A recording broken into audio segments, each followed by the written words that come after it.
So, guys, I'm very excited to start this object-oriented thing. Not a thing. It is a it is a own a concept जो कि हम देखने वाले हैं आगे बहुत सारी चीजें होती है ऑब्जेक्ट ओरिएंटेड में। और ये जो हम ऑब्जेक्ट जब हम ऑब्जेक्ट ओरिएंटेड चीजों को एग्जीक्यूट करेंगे तो आपको बिल्कुल भी थियोरेटिकल नहीं लगेगा। It is all real life. आप आपके लाइफ में आपके सराउंडिंग में इसको देख पाओगे। So this is the beauty of object oriented कि हम उससे बहुत रिलेट कर सकते हैं। वी कैन बहुत इजीली उससे रिलेट कर पाते हैं। So we are going to start this object oriented programming topic guys. And interviews में इसके ऊपर क्वेश्चन तो हमका आते ही है।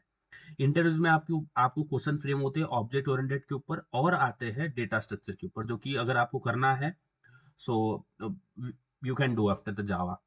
सो डेटा स्ट्रक्चर और object oriented programming, object oriented ये हमें अभी बहुत अभी से केयरफुली समझ के आगे बढ़ना है। बहुत ही इजी चीज है। कंसेप्ट भी रियल लाइफ से आते तो आप रिलेट कर पाते हो। तो ऑब्जेक्ट ओरिएंटेड प्रोग्रामिंग, ठीक है। तो मैं object oriented programming is also short form, it's called as OOPS, right. Object oriented programming language, ठीक है। Have you heard about object oriented programming language guys before? आपने कभी सुना है ऑब्जेक्ट ओरिएंटेड के बारे में? Have you heard about object oriented before? पहले सुना है ऑब्जेक्ट ओरिएंटेड क्या होता है? ऐसा कोई नाम सुना है? उड़ते उड़ते आ गया ऑब्जेक्ट ओरिएंटेड क्या होता है, ऐसे कुछ सुनाई? यस गाइस, योगेश्वरी, धनश्री, बोलो बोलो, बोलोगे नहीं तो फिर मजा नहीं आएगा ना। सुना है ऑब्जेक्ट ओरिएंटेड? बोलो बोलो, बोलो बोलो, बोलो हाँ। बोलो। अब देखो, हमने प्रोग्रामिंग लैंग्वेज को समझा है कि प्रोग्रामिंग लैंग्वेज क्या होती है। इस प्रोग्रामिंग लैंग्वेज एक लैंग्वेज होती है जो कि हम मशीन के साथ कम्युनिकेट करने के लिए यूज करते हैं। तो उसमें बहुत सारी लैंग्वेज आती है। C++, जावा, पाइथन है, बहुत सारी जावास्क्रिप्ट, बहुत सारी लैंग्वेज आती है। बट प्रोग्रामिंग लैंग्वेजेस जो है ना, वो दो टाइप में डिवाइड होती है, दो पार्ट में डिवाइड होती है। एक होती है ऑब्जेक्ट ओरिएंटेड प्रोग्रामिंग लैंग्वेज और एक होती है प्रोसीजरल ओरिएंटेड प्रोग्रामिंग लैंग्वेज। कौन सी होती है गाइस? फर्स्ट इज, बोलो फर्स्ट क्या होता है? Object oriented programming language. Object oriented programming language. And second is Processing procedural object oriented. oriented. बोलो first again, first is object oriented programming language, first is object oriented, second is, बोलो Yogeshwari, Dhanashree, second is procedural oriented. Procedural, हाँ, second is procedural oriented. अब सबसे पहले जब देखो, programming language ने क्या ऐसे ही नहीं आ गया, यानी डायरेक्टली जो प्रोग्रामिंग लैंग्वेज के ऊपर बिल्डअप हुआ है या फिर जो डेवलपमेंट का काम हुआ है, सबसे पहले जो प्रोग्रामिंग लैंग्वेज आई थी जिसको हम बोलते हैं mother of all the programming language, कौन सी है? वो है सी प्रोग्रामिंग लैंग्वेज, बराबर है। C C programming language program. Is called as mother of all the programming language. तो सी प्रोग्रामिंग लैंग्वेज एक प्रोसीजरल ओरिएंटेड प्रोग्रामिंग लैंग्वेज है। मींस सी प्रोग्रामिंग लैंग्वेज किस टाइप के अंदर आती है? प्रोसीजरल के अंदर आती है। समझ में आ रहा है? Yes guys, C programming is a procedural oriented programming language. इतना समझ में आया? इतना बहुत इजी है ना, कुछ नहीं है इतना। अभी तक बहुत सिंपल तरीके से समझ में आ रहा है कि सी प्रोग्राम, हमारे पास दो टाइप की प्रोग्रामिंग लैंग्वेज होती है, एक होता है ऑब्जेक्ट ओरिएंटेड, दूसरा होता है प्रोसीजरल ओरिएंटेड। सबसे पहले जो आई थी वो आई थी ऑब्जेक्ट ओरिएंटेड नहीं, सबसे पहले जो प्रोग्रामिंग लैंग्वेज आई थी वो आई थी प्रोसीजरल ओरिएंटेड। कौन सी आई थी? Procedural oriented. समझ में आया? सबसे पहले प्रोसीजरल ओरिएंटेड आई थी। अब जो प्रोसीजरल ओरिएंटेड प्रोग्रामिंग लैंग्वेज थी, इसमें कुछ तो प्रॉब्लम थी। There are several problems which is associated in the procedural oriented programming language. समझ में आ रहा है?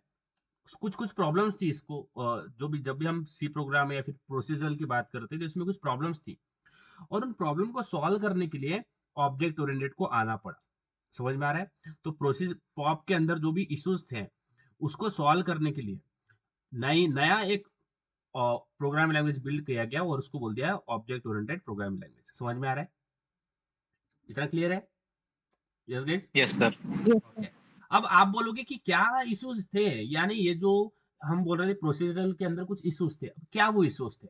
देखो, बहुत डिटेल में समझना है और बहुत ही ईजी है, क्योंकि कोई भी नई चीज आती है तो कुछ भी डेवलपमेंट होता है, चीजों में डेवलपमेंट होता है, तो पहले की जो चीजें होती है उसमें कुछ गड़बड़ होती है, कुछ कमी होती है, तभी तो कुछ नई चीजें आती है। जैसे मोबाइल फोन्स जो पहले थे उसमें कुछ कमी थी तो उन्होंने डेवलपमेंट किया, उनमें और नई चीजें ऐड की तो और वो इफिशिएंट बना। तो चीजों में डेवलपमेंट क्यों होता है? नई नई चीजें क्यों आती है? मोबाइल फोन में नए नए फोन्स क्यों आता है? क्योंकि उसमें डेवलपमेंट चलता रहता है। जो पहले की खामियां होती है उनको सुधार के वो नई नई चीजें उसमें ऐड करते हैं ताकि वो बेहतर बने। उसी तरह से प्रोग्रामिंग लैंग्वेज को बेहतर बनाने के लिए जो भी इसके उसके अंदर इश्यूज थे उसको सॉल्व करने के लिए ऑब्जेक्ट ओरिएंटेड प्रोग्रामिंग लैंग्वेज बनाया। अब ये इसके अंदर इश्यूज क्या थे, ये इसके इश्यूज की बात करते हैं। क्यूरियस रहना है हमें, चीजों को समझने के लिए क्यूरियस रहना है कि क्या इश्यूज थे। ठीक है, अब हमने फंक्शंस पढ़े हैं, हमें पता है फंक्शंस क्या होता है। Yes guys, what is my function? Function क्या होते हैं? बोलो बोलो, फंक्शंस क्या होते हैं? Function is a So we reusable use a block block of of code code. which will perform some task or okay, execute some instruction. Very good. तो सबसे पहले इसके अंदर सबसे पहला इशू यानी देखो बहुत सारे इश्यूज है। अब देखो प्रोसीजरल में होता क्या था, प्रोसीजरल में we have N number of functions, यानी हमारे पास F1 फंक्शन है, F2 फंक्शन है, F3 फंक्शन है, F4 फंक्शन है, ऐसे फंक्शंस होते थे, यानी एक के नीचे एक हम फंक्शन लिखते थे। हाँ, यहाँ पे हम चीजों को समझ रहे हैं ऑब्जेक्ट और प्रोसीजरल में होता क्या है। फंक्शंस में क्या होता है हमारे पास, यानी प्रोसीजरल ओरिएंटेड प्रोग्रामिंग लैंग्वेज में, और उसका एग्जांपल है सी प्रोग्राम, अगर आपने लिखा होगा तो सबसे पहले फंक्शंस होते हैं। एक F1 फंक्शन है, F2 फंक्शन है, F3 फंक्शन है, और इसके अंदर एंड सो ऑन हमारे पास नीचे फंक्शंस होते रहते हैं। जितना आप फंक्शन बनाओगे उतना। अब हमारे पास वेरिएबल होते हैं, right? We know what is my variable guys, right? समझ में आ रहा है? हमारे हमको पता है कि वेरिएबल क्या होता है। अब ये जो जितने भी फंक्शन हम बनाते हैं प्रोसीजरल में, ध्यान देना, जितने भी फंक्शन हम बनाते हैं ना प्रोसीजरल के अंदर, ये हर फंक्शन, एवरी फंक्शन हमारे वेरिएबल, हमने जो वेरिएबल बनाया, सपोज मैं बोलता हूँ a = 100, ऐसा a = 10, ऐसा कुछ वेरिएबल बनाया है विच इज इंटीजर a = 10। तो जितने भी फंक्शंस हम बनाते हैं प्रोसीजरल के अंदर, जितने भी फंक्शंस हम बनाते हैं, वो सारे फंक्शंस इस वेरिएबल को एक्सेस कर सकते हैं, ए को एक्सेस कर सकते हैं। ठीक है, इतना समझ में आया? Are you getting this? जितने भी फंक्शंस हम बनाएंगे वो सारे ए को एक्सेस कर सकते हैं। इतना समझ में आया? बोलो Yogeshwari, Dhanashree, Ankit. Okay, Yes, sir. अब आप बोलोगे चलो इसने एक्सेस कर Yes, दिया, sir. इसने तो यानी हर फंक्शन इस वेरिएबल को एक्सेस कर सकता है। अब इसमें क्या प्रॉब्लम है? बट इसमें से कौन से फंक्शन ने इस वेरिएबल को मॉडिफाई किया है, ये ढूंढना बहुत मुश्किल हो जाता है। समझ में आया? अगर ये वेरिएबल मॉडिफाई हो रहा है तो इसमें से कौन से फंक्शन ने इस वेरिएबल को मॉडिफाई किया है, तो फाइंड इट आउट कि इसमें से कौन से फंक्शन ने इस वेरिएबल को मॉडिफाई किया है। गड़बड़ कर दिया कुछ, मेरा साउंड आ रहा है? कुछ चीजों को मॉडिफाई किया तो हमें समझ नहीं आता है। Yes. अगर अगर हमें एरर आ रहा है, अगर हमें इशू आ रहा है related to the this variable और whatever the modification we have did, अगर मैंने कुछ मॉडिफिकेशन किया है और उसकी वजह से कुछ एरर आ रहा है, अब वो एरर कौन से फंक्शन से मॉडिफाई होने के बाद आ रहा है, वो भी फाइंड आउट करना बहुत डिफिकल्ट होता है। ये समझ में आ रहा है? Are you getting this? इतना समझ में आया? बोलो बोलो। क्योंकि हर एक फंक्शन आपके वेरिएबल को एक्सेस कर सकता है, और उसमें से कौन से फंक्शन ने उसको मॉडिफाई किया है, और अगर एरर थ्रो हो रहा है तो कौन से फंक्शन से वो एरर थ्रो हो रहा है, ये फाइंड आउट करना बहुत मुश्किल होता है प्रोसीजरल ओरिएंटेड में। इतना समझ में आया? बोलो बोलो, इतना समझ में आया क्या? Yes, sir. ओके, अब मैंने बोला ना कि जो भी वेरिएबल हम बनाते हैं उसको सारे फंक्शन एक्सेस कर सकते हैं। सारे फंक्शन जितने भी 1000, 2000, 2500 आपने जितने भी फंक्शंस बनाए होंगे वो सारे उस वेरिएबल को एक्सेस कर सकते हैं। तो जब सारे फंक्शंस किसी एक वेरिएबल, यानी वो ऐसा वेरिएबल है जिसको सारे फंक्शंस एक्सेस कर सकते हैं, इसलिए सी में जो वेरिएबल बनाते हैं ना, जो वेरिएबल होता है ना, देखो ऐसे वेरिएबल जिसको सारे फंक्शंस एक्सेस कर सकते हैं, सबको सबको एक्सेस कर सकते हैं, उसको बोलते हैं ग्लोबल वेरिएबल। क्या बोलते हैं? Global variable. Have you heard about global? उसको क्या बोलते हैं? ग्लोबल। ग्लोबल वेरिएबल का मतलब क्या है? जिसको सारे फंक्शंस एक्सेस कर सकते हैं। समझ में आ रहा है? Are you getting this? समझ में आ रहा है? तो ये चीज अच्छी नहीं है। ग्लोबल डेटा यानी हर फंक्शन उसको एक्सेस कर सकता है, हर फंक्शन उसको मॉडिफाई कर सकता है, कुछ अनएक्सपेक्टेड एरर्स थ्रो हो सकते हैं, मॉडिफाई हो सकता है डेटा। तो डेटा मॉडिफाई होना भी अच्छी चीज नहीं है। Are you getting this guys? ये जो डेटा है ये मॉडिफाई होना भी अच्छी चीज नहीं है, क्योंकि कोई भी फंक्शन इस डेटा को मॉडिफाई कर सकता है। This is not a good part as if you talking about the security of data. Security point of view अच्छी चीज नहीं है कि कोई भी फंक्शन इस वेरिएबल का डेटा मॉडिफाई कर सकता है, ये अच्छी चीज नहीं है। समझ में आ रहा है? Are you getting this? बोलो बोलो everyone. Dhanashree, Yes, Yogeshwari, sir. अंकित। सबसे पहला इशू क्या है? Yes. Global data. क्या है? Global data. ग्लोबल डेटा का मतलब क्या है कि सारे फंक्शंस, जितने भी फंक्शंस आपके सी प्रोग्राम में होते हैं या प्रोसीजरल में होते हैं, वो सारे फंक्शंस आपके वेरिएबल को एक्सेस कर सकते हैं, डेटा को एक्सेस कर सकते हैं, और उसको मॉडिफाई कर सकते हैं।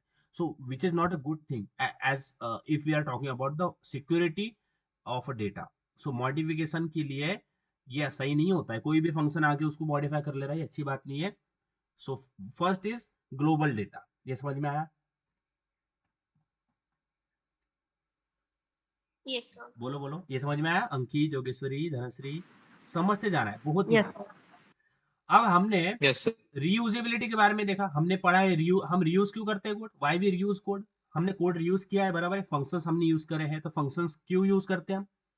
फॉर रीयूजेबिलिटी ऑफ कोड ना, राइट अंकित, Yes, Yogeshwari? sir. Okay, Yes, sir. तो हम फंक्शंस की यूज करते हैं फॉर रीयूजेबिलिटी.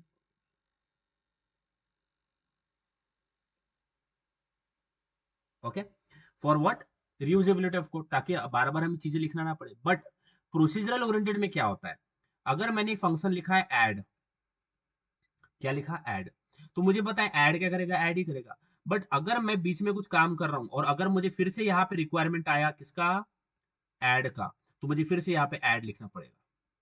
समझ में आ रहा है? यानी मुझे सेम ही फंक्शन यहाँ पे क्या करना पड़ेगा? कॉपी करना पड़ेगा. समझ में आ रहा है? यानी जितनी बार मुझे ऐड का रिक्वायरमेंट आएगा उतनी बार मुझे सेम फंक्शन क्या करना पड़ेगा? कॉपी करना पड़ेगा. समझ में आ रही है बात? बोलो, are you getting? Yes, sir. तो दूसरा पॉइंट क्या होता है? Code reusability. रीयूजेबिलिटी जो कि आपको प्रोसीजरल प्रोवाइड नहीं करता है. कोड रीयूजेबिलिटी आपको प्रोसीजरल नहीं देता है आपको, क्योंकि आपको बार बार यहाँ पे कॉपी करना पड़ रहा है ना. इसका मतलब तो आपको रीयूजेबिलिटी नहीं दे रहा है, इसलिए जावा आपको यानी ऑब्जेक्ट ओरिएंटेड आपको रीयूजेबिलिटी देता है. इतना समझ में आया?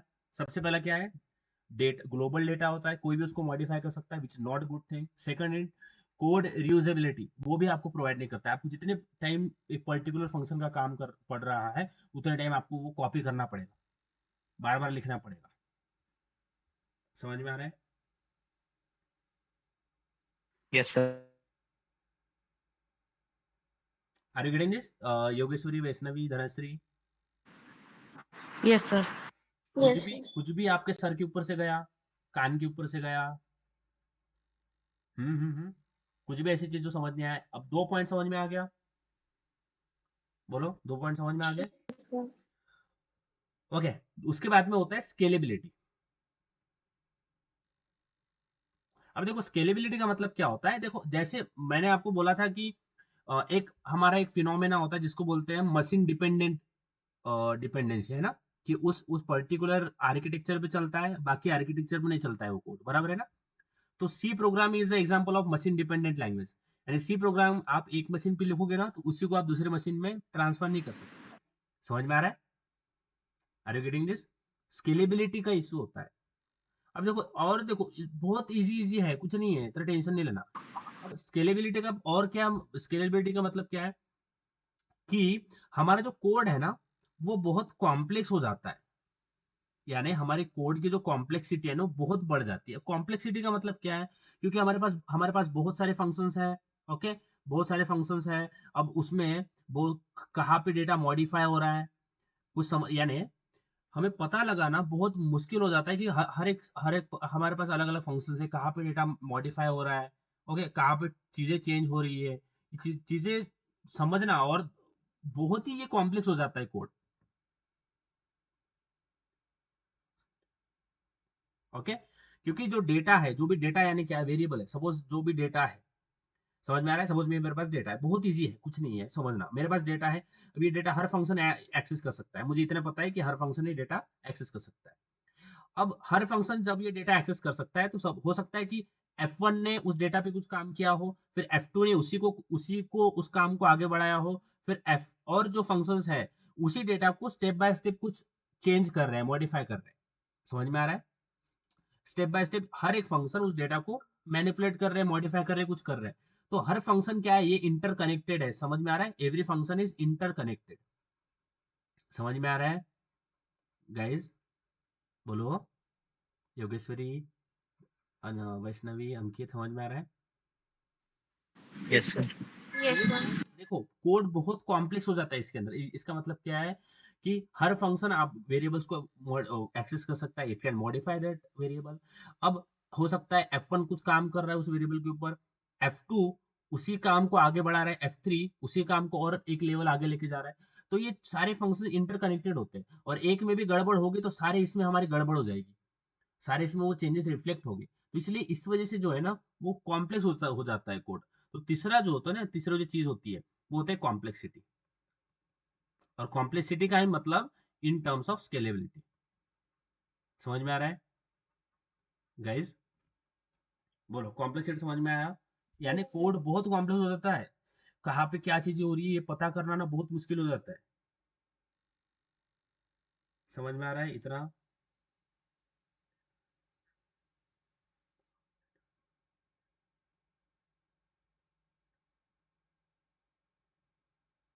समझ में आ रहा है क्या? Are you getting this guys? बोलो बोलो। यस बहुत इजी है, इतना समझ में आ गया? पहला ये ग्लोबल डेटा, दूसरे बाद में कोड रियूजेबिलिटी, तीसरा है कॉम्प्लेक्सिटी, और we can see scalability. Complexity का मतलब क्या है?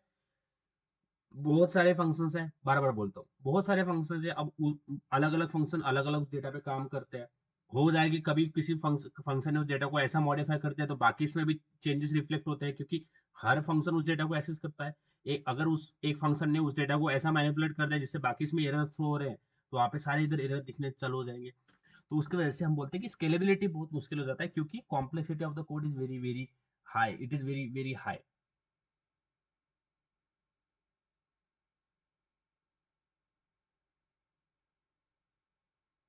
समझ में आ रहा है?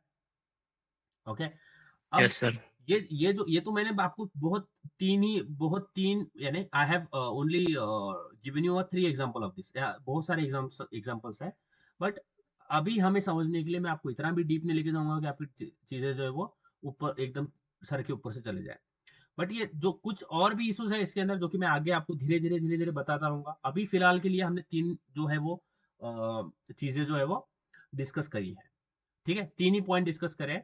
अब मैं आगे जैसे धीरे धीरे जैसे आगे बढ़ूंगा तो आपको एक एक पॉइंट और ऐड करते रहूंगा ताकि आपको समझ में आए, क्योंकि एक मैं टॉपिक आपको पढ़ाऊंगा ना ऑब्जेक्ट ओरिएंटेड का, तो उसी का मैं डिसएडवांटेज प्रोसीजर में बता दूंगा कि प्रोसीजर में ऐसा होता है। आप इसमें ही देखो कितना आसान होता है, प्रोसीजर में ये प्रॉब्लम्स आती है वो प्रॉब्लम्स आती है।